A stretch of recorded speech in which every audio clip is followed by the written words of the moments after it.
Dumulog sa Office of the Ombudsman ang kampo ni suspended Bamban Mayor Alice Guo para iapila ang ipinataw na preventive suspension laban sa kanya.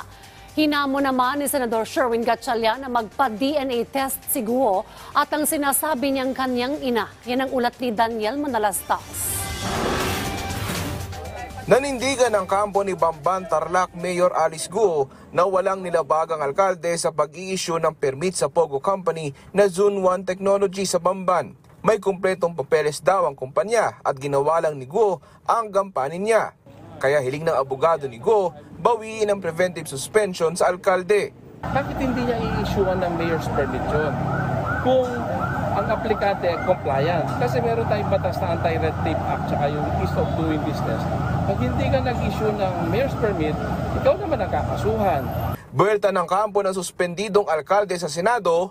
Huwag na tayo mag-conduct ng unli hearing para lang gumawa tayo ng batas. Dahil walang connection to eh. Bakit kailangan pang hintayin na anong meron doon? Bakit kailangan pang idama yung tao? Kung totoong yung mga allegations nila, naghihintay ang husgado. Naghihintay ang husgado, di ba? Doon tayo sasagot kasi yun ang proper forum. Kumpiyansa naman si Senator Sherwin Gatchalian na mababasura ang inihaing motion for reconsideration ng kampo ni Guo. Pag malif yung suspension na yan, may impluwensyahan niya yung mga taong nagtatrabaho doon. So, importante yung mga nagtatrabaho doon ay makapagsalita sila ng malaya.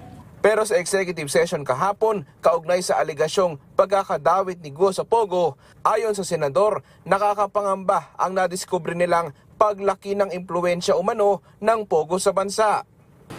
After nung first part, kinilabutan ako dahil nga na-confirm ng ating mga intelligence agency yung kinakatakutan natin na lumalalim na yung ugat nitong Pogo. Yung kanilang impluwensya umaabot na sa mga politiko, umaabot na sa mga enforcement agencies tulad ng Kapulisan, Bureau of Immigration, at pangatlo, meron silang binanggit doon na pati yung mga local na criminal syndicates ay nakakasama na nila. Ayon pa kay Gatchalian, posibleng hindi lang si Guo ang dawit sa Pogo Hub sa Bamban na ni-raid kamakailan. Hindi naman nila sinabing enabler but part of the web.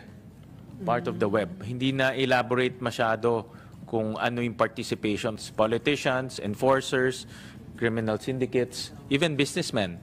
Pinanindigan din ni Gatchalian ang nakuha niyang impormasyon sa ina ni Guo na isaan niyang Lin Wenyi.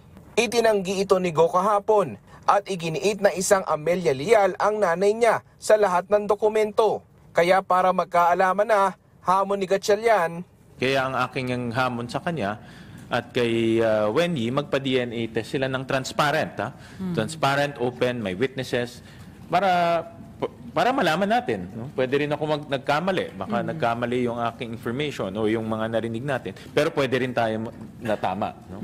At ito rin magiging katunayan kung ano talaga yung kanyang nationality. Daniel Manalastas para sa Pambansang TV sa Bagong Pilipinas.